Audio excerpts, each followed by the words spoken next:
What are some of the common denominators for healthy church cultures that allow for their pastors to thrive and be healthy and be accountable? Like, what do you see as some of the most common guardrails there? Well, I think guys aren't transparent.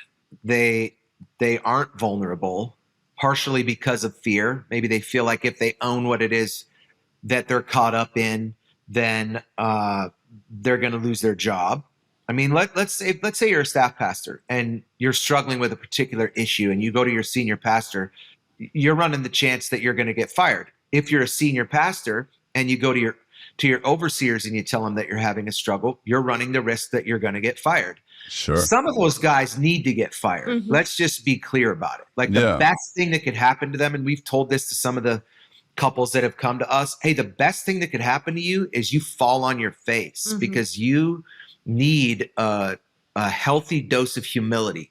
Is there a line there? Like, where do you draw? How do you know who needs to go? Like, is there a line of guys that are trying to hide it? They should go. Okay. They either should resign or be honest and submit themselves to some sort of a process. And so the thing that we're encountering with pastors is that they are so busy trying to keep their ministry intact that they're failing to keep their life intact.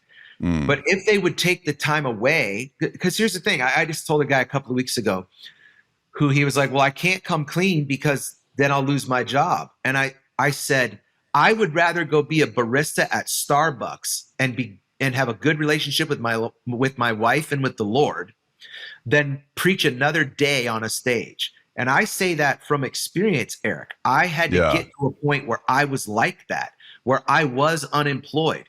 There are worse things that can happen to you than you not have any money. Mm-hmm. There is a path back to it. And it's not necessarily that our goal is to get people to be restored back into ministry.